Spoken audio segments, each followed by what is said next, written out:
25 years the Mighty Dockers have been in the AFL, and to celebrate, we've picked our 25 since 95, presented by the West Australian. We've given you, our loyal supporters out there, a chance to vote on your favourite players and what you think is the best 25 players to represent the Mighty Dockers since 1995. And to join me and speak about those 25, the great man, Aaron Sandilands. You were the number one voted player in our club for the last 25 years. How does that feel, buddy? The old man must have got on the blower a bit, I think. Yeah, no, very surprised. We've had some outstanding players play for the footy club over the last 25 years, and it's pretty humbling to be part of the 25. No doubt about it, mate. I remember when you first came, you came as a rookie listed player to come and join us into the big world of AFL. Yeah, look, that long time ago now, but look, I would have been stoked just to play one AFL game when I first arrived, and was fortunate enough, to have some good coaches along the way and give me the opportunity, and really enjoyed the time. Well, this team was, as I said before, voted by the fans, so you're the number one. We're going to go through the team just in a second, but before we do that, Carlton Draft are releasing a special edition Dockers glass. You can fill your beers full of that. No doubt you will at the end of the season. Yeah, I reckon they look pretty good, don't they? I wouldn't mind tipping a couple in with these glasses at the end of the year, so fingers crossed we'll do that. Well, we'll tell people how they can get hold of them at the end of us going through the team. Now, I want to start in the back line as we would. This team looks absolutely outstanding on paper. Starting in the back pocket, we've got Roger Hayden, Shane Parker, and Anthony Grover, ever reliable. Yeah, look, three outstanding players. Roger, probably one of the most skillful players I've been able to play with, and Shane Parker, probably the strongest, always fighting out of his weight division, but always getting the job done, and Grove's another outstanding player. So, I don't think there'd be too many goals kicked down there. Yeah, absolutely. They've been fantastic for our club. Michael Johnson on the half-back flank, our favourite Luke Mcfarland, who would take hang on any person who would get anywhere near him or under the ball at times at centre-half-back. And I'd have to say probably almost my favourite, Dale Kickett. Yeah, Dale, obviously the heart and soul of the footy club. And the other two, and outstanding. Their names speak for themselves. So, what a pretty special back six there, and I'll be running hard forward, knowing that they've got the back line in control. Yeah, one of the things I would say about Dale, in all the games I played with him, I never ever saw him get beaten one-on-one. He was just absolutely tremendous. Right, we're moving into the midfield. Stephen Hill, those long runs and those raking left foot. David Mundy in the centre. And Shaun McManus on the wing.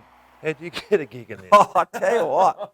I've got a big family. Yeah. Mum and Dad were going hard, just like True. Yeah, your mum and dad got on the blow like mine. It's a winning formula.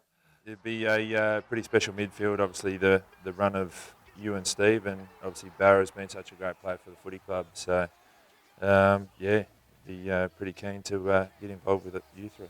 Yeah, wouldn't you? Say the right things, mate. We sit next to each other. Moving to the half-forward line, Michael Walters has been in unbelievable form this year. People are talking about the Brownlow for Sonny Walters. The big Pav, of course, he's going to be there at centre-half forward. And Clive Waterhouse, I tell you what, Clive could sniff a goal better than anyone I reckon I played. Yeah, I'll never forget one of the team meetings, and there was a game plan. Pav would come into the middle, and that was early days for me. So the theory was take the centre square bounce, bolt forward, and then Pav would have to take on the ruckman and his midfielder. So I thought it was pretty good, but Pav was a bit dirty, but he managed to get it done. He certainly did. I think he was All-Australian in just about every position on the field. Mate, yeah, I think he's one of those players where you look back and, once your career is done, to say you've been able to play alongside him, he's such a special player and a great servant of the footy club. No doubt about it. We're moving to our full forward line. Jeff Farmer, the wizard, going bananas down there. I can see him kicking 1,000 goals. Tony Modra at the full forward position. We've all seen Mods' hangs and miraculous goals along the journey. And Hayden Ballantyne, the little terrier, joins those three up front. Yeah, I don't know how much forward pressure is going to be put on, but look, they're all great, talented individuals, and there'll be some pretty special goals kicked amongst those three. Oh, no doubt about it. Highlights galore. One of the things that will be a standout, of course, in this 25-man team is the rucks, and that is led by you, of course, with Nat Fyfe, our current captain, who's just an amazing player, Brownlow medalist, as we all know, and Peter Bell. How would it be tapping to those two? Oh, mate, unbelievable.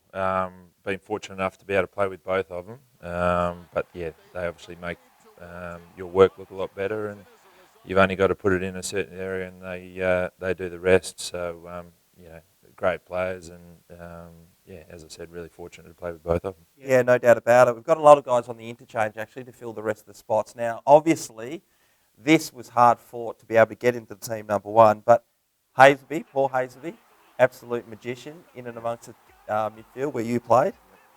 I'll add to that, Lockie Neal and Troy Cook as two other followers to join Hayes that can come into your midfield. Yeah, huge. I think some of the hits I remember of Troy Cook, just the impact when he hit another player, the noise was brutal. And I'll never forget him running off the line into a centre square. And I reckon one day he just missed me and cleaned up the opposition, and the crunch was unbelievable, and he just bounced back up and got on with it. He was just as hard as a cat's head. Yeah, he certainly was. One of Mitchell White, actually, if you ever see some vision of a derby where we end up winning, Cookie at the balls in between Cookie and Mitchell White from the West Coast Eagles, and you could just see Mitch just thinking, I don't want to have anything to do with this, and Cookie just went straight through him. So, yeah, an absolute ripper. And as I said, Hayes, who's one of the best readers of the play I think we've had in our team over the journey. Yeah, no doubt. Obviously, probably didn't have the most athletic body going around, but knew how to find space, and a lot of the time found his own wing. Always managed to pop up like a sprinkler and get the ball by himself out in the far wing, and run down the field. But yeah, look, huge midfield. Obviously had some great players go through there. Yeah, we've got some more to get through, Spide, who are sitting on the bench. Michael Barlow had such a great impact with us. Ryan Crowley, a Ferris and Best winner. He did the job every week. Justin Longmuir. Now, you came in with Justin at the early days, and then I'll talk about the last person in a second. But JL.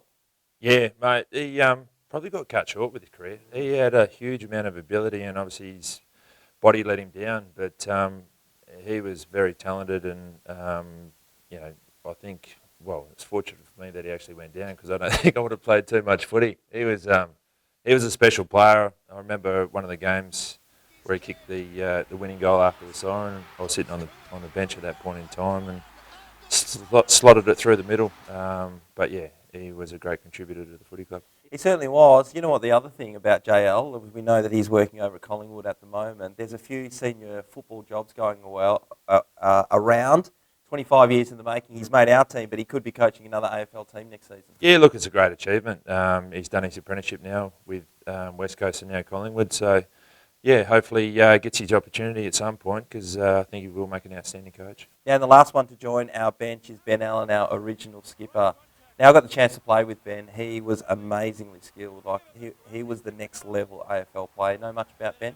Not a huge amount. Saw some footage. I've seen him obviously play the game, but unfortunately didn't get to run out with Ben. But obviously his name speaks for itself. Yeah, it's one of those things with Ben. Is probably the guy that when he first started with us in '95 set the standards, and you can really see what a professional AFL footballer was all about. And that was our original captain, Ben Allen. Now, to celebrate this year as well, Spide, we are going to be talking about 1995 and the first Guernsey we wore. Now, the colours that everybody knows is the red, purple, green, and, a bit of white that's been floating around. We're going to have one of our commemorative jumpers floating around in round 22. Okay, are you going to be playing in round 22 so you can don this Guernsey, my friend? Mate, I'd love to put that jumper back on. There we go. So obviously at the moment training's going really well, and hopefully if I keep ticking a few boxes, we'll be back out there, and I'd love to be wearing that again.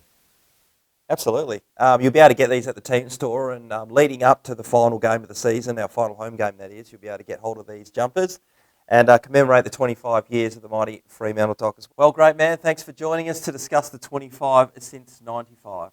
Thanks very much for having me. Not a problem, Spot. Now, earlier on, mate, and you'll love this, I did mention about our limited edition glasses, thanks to CUB, have the mighty Dockers insignia on the front and, of course, Carlton Draft on the back. To get hold of one of these, and I know you really want to, you need to head into an independent bottle shop, go up to the front, see a guy with your Carlton Draft, he'll give you a code, and then when you head out, hit to the website, boom, you'll have one of these glasses in no time. I'll be buying a few cartons. No doubt about it. Cheers to that big guy, the 25 since 95.